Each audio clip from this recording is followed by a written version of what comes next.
الحمد لله وكفى وسلام على عباده الذين اصطفى خصوصا على سيد الرسل وخاتم الأنبياء أما بعد فأعوذ بالله من الشيطان الرجيم بسم الله الرحمن الرحيم إن الله على كل شيء قدير صدق الله مولانا العظيم إن الله وملائكته يصلون على النبي يا أيها الذين آمنوا صلوا عليه وسلموا تسليما اللهم صل على محمد وعلى آل محمد كما صليت على إبراهيم وعلى آل إبراهيم إنك حميد مجيد اللهم بارك على محمد وعلى آل محمد كما باركت على إبراهيم وعلى آل إبراهيم إنك حميد مجيد۔ قرآن کریم کی ایک آیت مبارکہ کا ایک حصہ تلاوت کیا۔ اللہ رب العزت ارشاد فرماتے ہیں ان اللہ علی کل شیء قدیر، اللہ تمام چیزوں پر قادر ہے۔ جب ہم مسلمان ہیں تو مسلمان ہونے کے ناطے ہمارا عقیدہ یہ ہے کہ دنیا میں وہی کچھ ہوتا ہے جو اللہ چاہتا ہے۔ اللہ جب کوئی بچہ پیدا ہوتا ہے تو فرشتوں کو لکھوا دیا جاتا ہے اس کا رزق کتنا ملے گا، اسے موت کب آئے گی، یہ زندگی کتنی پائے گا۔ یعنی ایک مسلمان کا یہ عقیدہ اور مسلک ہے کہ اللہ تعالی ساری چیزوں پر قادر ہے۔ پھر ایک مسلمان کے ذہن میں یہ بات بٹھا دی گئی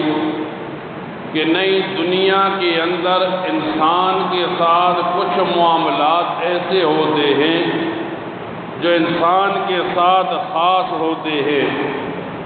حالانکہ نبی کریم صلی اللہ علیہ وسلم کی ایک حدیث مبارکہ کا مفہوم یہ ہے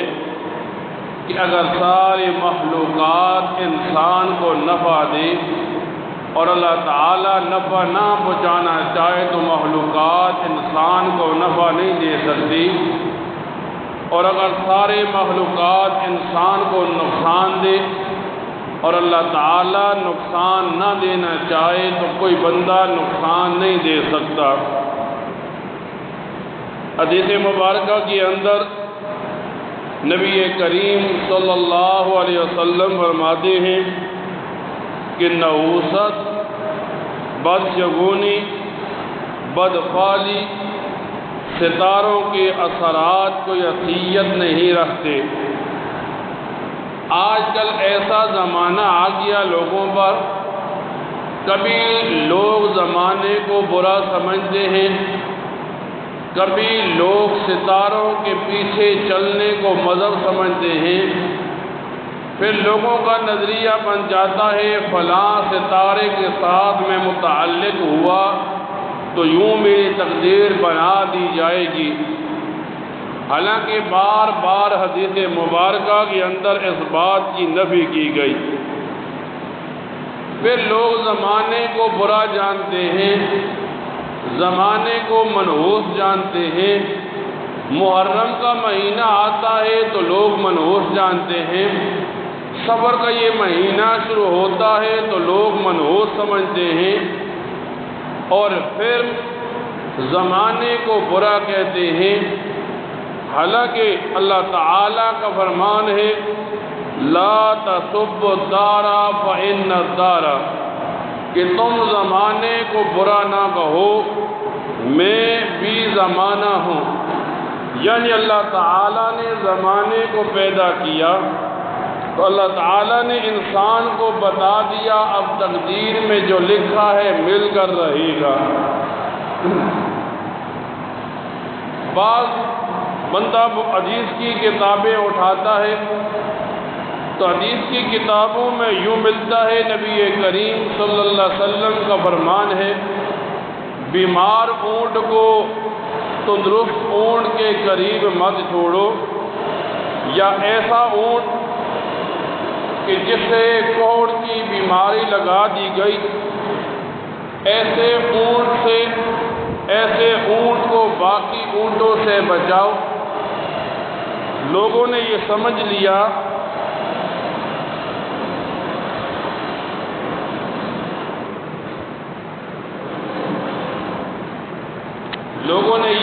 لیا کہ بیماری ایک انسان سے دوسرے انسان تک منتقل ہوتی ہے۔ ایک صحابی نبی علیہ السلام کی مجلس میں آ کر سوال کرتا ہے تو نبی کریم صلی اللہ علیہ وسلم صحابی کو یہ بات سمجھاتے ہیں کہ جب تیرے پہلے اونٹ کو کوڑ کی بیماری لگی تو کس نے وہ بیماری لگائی تھی؟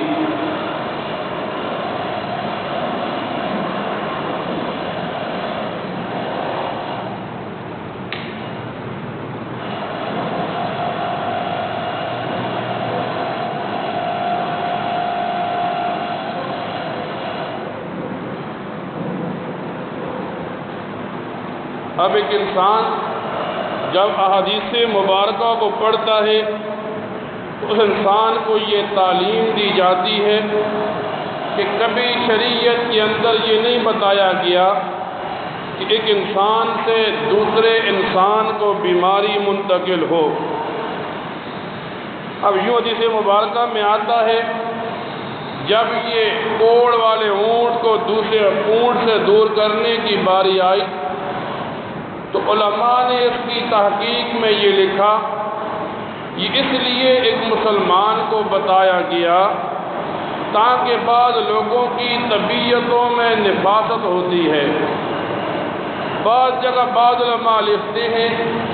یہ اس لیے نبی علیہ السلام نے فرمایا کہ لوگوں کے ذہن میں یہ بات نہ پڑے کہ اگر دوسرا اونٹ بیمار کر دیا گیا تو مسلمان کے ذہن میں یہ بات نہ ہو کہ اس کی وجہ سے بیمار ہوا ہے۔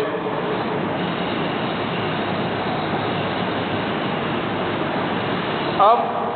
چونکہ ہم مسلمان ہیں، مسلمان ہونے کے ناطے ہمیں یہ تعلیم دی گئی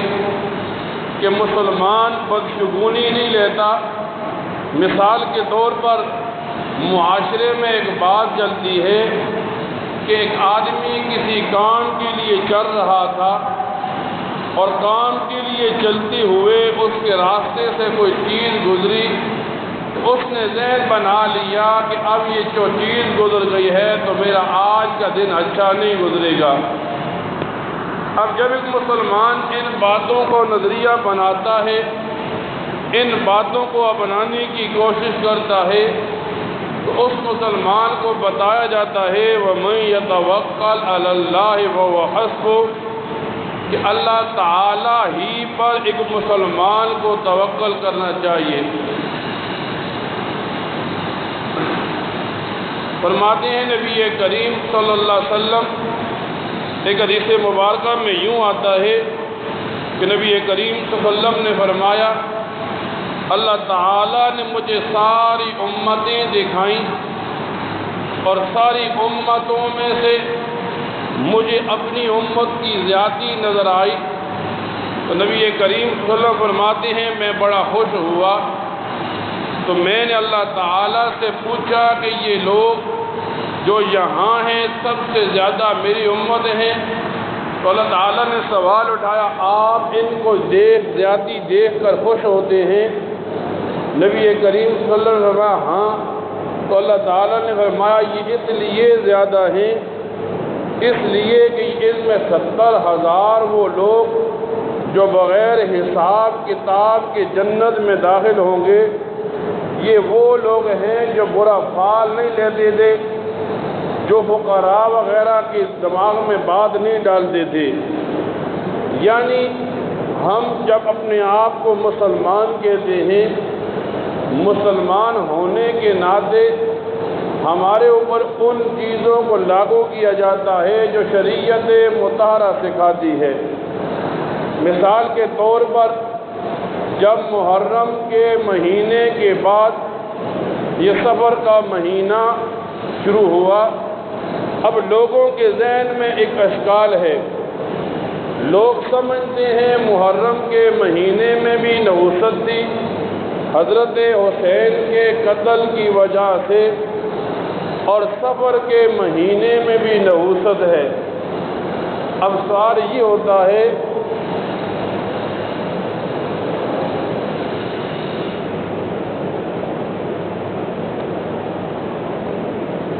اب مسلمان کو یہ تعلیم دی جاتی ہے کہ جب یہ صفر کا مہینہ شروع ہوا تو صفر کے مہینے کے بارے میں لوگوں کا عقیدہ یہ تھا کہ یہ مہینہ نحوست والا ہے۔ اب لوگوں نے کتابوں میں واقعات لکھے کہ کیسے لوگ اس مہینے کو نحوست کا مہینہ سمجھتے ہیں، تو تاریخ کی کتابوں میں یوں آتا ہے کہ اسلام سے پہلے، شریعت مطہرہ سے پہلے بھی محرم کے مہینے کے اندر جنگ کرنا منع تھی۔ پھر جب شریعت مطہرہ آئی، نبی کریم صلی اللہ علیہ وسلم مبعوث ہوئے، تب بھی محرم کے مہینے میں جنگ کرنا منع کر دی گئی۔ اب جیسے ہی صفر کا پہلا دن ہوتا، جو لوگ لڑنے والے ہوتے، جہاد کرنے والے ہوتے، تو وہ لوگ تلواریں لیتے، نیزے لیتے اور میدان جہاد میں اتر جاتے۔ پھر یہ ہوتا صفر کے مہینے میں عورتیں بیوہ ہو جاتی، بچے یتیم ہو جاتے، تو لوگوں نے سمجھا کہ یہ نحوست اس مہینے کی ہے کہ لوگوں کے سروں سے، بچوں کے سروں سے باپ کا سایہ اٹھتا ہے، بیوی بیوہ ہو جاتی ہے۔ جب لوگوں کے ذہن میں اس قسم کے اشکالات آئے تو لوگوں نے صفر کے مہینے کو منحوس قرار دے دیا۔ فرماتے ہیں اب ایک مسلمان جب ان واقعات کو پڑھتا ہے تو مسلمان کو بھی بتایا جاتا ہے کہ بے شک محرم کے مہینے میں شریعت مطہرہ میں بھی جہاد کو منع کیا گیا۔ اب جب صفر کا مہینہ شروع ہوا تو لوگوں نے اس ہی عقیدے کو رائج قرار دیا کہ جس عقیدے میں اس صفر کے مہینے کو منحوس قرار دیا گیا۔ اب یہ ہوتا جب صفر کا مہینہ شروع ہوتا اور یہ جنگ و جدال شروع ہوتا تو لوگ سمجھتے یہ وہ مہینہ ہے جس میں نحوست اترتی ہے۔ پھر اس مہینے کے پہلے 13 دنوں کے بارے میں لوگوں نے عقیدہ بنا لیا یہ ایسا مہینہ اور ایسے دن ہیں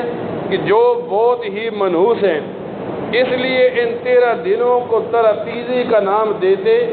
بچوں کو گلیوں میں نہیں چھوڑتے اور عقیدہ یہ بناتی کہ کوئی آدمی ان دنوں میں باہر جائے گا، اس کے ساتھ کوئی اور معاملہ ہوگا، جنات اس کے ساتھ لگیں گے، اسے ڈر لگ جائے گا۔ پھر جب یہ صفر کا مہینہ آدھے سے اوپر ہوتا یعنی اس کا آخری بدھ آتا ہے، اب لوگوں کے ذہن میں ایک اشکال ہوتا ہے۔ بڑی لوگ ایسے ہیں کہ سنی سنائی باتوں کو عقیدہ اور مذہب بنا لیتے ہیں۔ اب کتابوں میں ایک واقعہ یوں ملتا ہے، لوگوں نے صفر کے اس مہینے کے آخری بدھ کو یوں لکھا کہ نبی کریم صلی اللہ علیہ وسلم بیمار ہوئے اور جس بیماری میں آپ دنیا سے پردہ فرما گئے، آپ نے صفر کے مہینے کے آخری بدھ کو غسل کیا تو آپ صحتیاب ہو گئے۔ اب لوگ جب اس مہینے کی آخری بدھ آتی ہے ایک دوسرے کو خوشخبریاں سناتے ہیں، ایک دوسرے کو مبارکباد دیتے ہیں، سوال یہ پوچھا جائے کیا یہ باتیں شریعت مطہرہ کے اندر ہیں تو لوگ کیا کرتے ہیں؟ جہالت کا زمانہ تھا، جب صبر کے مہینے کا آخری بدھ آتا، لوگ گھروں سے گندم اٹھاتے، پھر دل بنواتے، پھر چوری کرتے اور سمجھتے یہ کوئی دین کا کام ہے، یہ کوئی ثواب کا کام ہے۔ اس کام کو مذہب کے طور پر لوگ مناتے تھے، حالانکہ شریعت مطہرہ کے اندر یہ کھانا جیسے ہم نے ایک مذہب بنا لیا، جب صبر کا مہینہ آتا ہے لوگ آخری بدھ کو چوری کر کے سمجھتے ہم نے ثواب کیا۔ اب شریعت کے اندر اس کی کوئی بھی اصل نہیں ہے۔ اصل یہ ہے لوگ اپنے پیٹ کو پالنے کے لیے مذہب کو بیچنا شروع کر دیتے ہیں، لوگ اپنے پیٹ کو پالنے کے لیے دین اسلام مذہب کا کاروبار شروع کر دیتے ہیں۔ پھر کیا ہوتا ہے، ایک آدمی کو بتایا جاتا ہے یہ بات شریعت مطہرہ کے اندر ٹھیک نہیں ہے، لیکن لوگوں کے پاس ایک ہی مسئلہ ہوتا ہے، لوگ کہتے ہیں ہمارے آباء و اجداد یہ کام کرتے چلے آئے ہیں اس لیے ہم اس کام کو نہیں چھوڑتے۔ حالانکہ تاریخ کی کتابیں اٹھائیں، سیرت کی کتابوں کو اٹھائیں تو یہی ملتا ہے۔ نبی کریم صلی اللہ علیہ وسلم جب کسی کافر کو دعوت دیتے تو وہ لوگ ایک ہی بات کہتے، ہم اس مذہب کو کیسے چھوڑ دیں کہ جو ہمارے آباء و اجداد جس مذہب پر چلتے آئے ہیں۔ تو آج ایک مسلمان ہونے کے ناطے 5 وقت کا نمازی ہوتا ہے، سارے اچھے کام کرتا ہے، لیکن جب معاملہ اس قسم کا آتا ہے، چاہے وہ غمی کا معاملہ ہو، ہندوؤں کی رسم کو مذہب سمجھتا ہے، چاہے خوشی کا معاملہ ہو، ہندوؤں کی رسم کو مذہب سمجھ کے کرتا ہے۔ مثال کے طور پر جیسے ہی یہ صبر کا مہینہ شروع ہوا، اب صبر کے پہلے 13 دنوں کو شریعت مطہرہ میں کوئی احکام نہیں تھے، اس نے ترتیبی سمجھ کے بچوں کو ڈرانا شروع کیا، لوگوں میں یہ بات مشہور کر دی کہ یہ منحوس مہینہ تھا۔ پھر جب آخری بدھ آیا، اس نے صرف اپنی پیڑ کی پوجا کے لیے اس نے دل کروائے، چوری کھائی۔ اب یہ کھانا پینا شریعت مطہرہ تو اس طرف لاتی ہی نہیں ہے۔ اصل دین، اصل مذہب یہ ہے انسان عبادات کرے، لیکن عبادات کے ساتھ معاملات ٹھیک کرے۔ آج کیا ہوتا ہے کہ انسان کی عبادات تو ٹھیک ہوتی ہیں، معاملات میں، عقائد میں اتنی نرمی آ جاتی ہے کہ اس کی عبادت اسے کوئی بھی سیدھے راستے پر لانے کے لیے کھڑی نہیں ہوتی۔ تو اسی لیے نبی کریم صلی اللہ علیہ وسلم نے اللہ تعالیٰ کے قول کو سامنے رکھا کہ آپ زمانے کو برا نہ کہیں۔ اس لیے اگر آدمی یہ سمجھے شہادت بری تھی، اگر یہ آدمی یہ سمجھے کہ جو من گڑت عقائد، ایسے نظریے اور عقیدے جو کتابوں میں لکھ دیے گئے ایک مسلمان بیان کرتا ہے تو اس مسلمان کو اتنا بتا دینا چاہیے نجات کا راستہ اس وقت کھلتا ہے جب ایک آدمی اللہ تعالیٰ کے احکامات کو، نبی کریم صلی اللہ علیہ وسلم کے طریقے کو اور صحابہ کرام کے اعمال کو اپناتا ہے۔ اب ہم اپنے آپ کو مسلمان بھی کہتے ہیں، لیکن جب معاملہ عقائد کا آتا ہے، جب معاملہ محرم کا، جب معاملہ صبر کا، ربیع الاول کا، رمضان کا آتا ہے، ہم شریعت کو پیچھے پھینک دیتے ہیں اور ہم ان من گڑت مسائل کے پیچھے چل پڑتے ہیں۔ مثال کے طور پر آپ دیکھنا، جب اس صبر کے مہینے کا آخری بدھ ہوگا، لوگ مذہب سمجھیں گے، لوگ فرض اور واجب سمجھیں گے اور ایک دوسرے کے گھر میں کھانا چوری بنا کر بھیجیں گے دلوں کی، اور سمجھیں کہ ہم ثواب کا کام کر رہے ہیں، حالانکہ شریعت مطہرہ کے اندر اس کی کوئی بھی اصل نہیں ہے۔ اللہ تعالیٰ سے دعا کیا کریں، اللہ تعالیٰ ان مسائل کو سننے کے بعد ان پر عمل کرنے کی توفیق عطا فرمائے۔ وآخر دعوانا ان الحمد للہ رب العالمین۔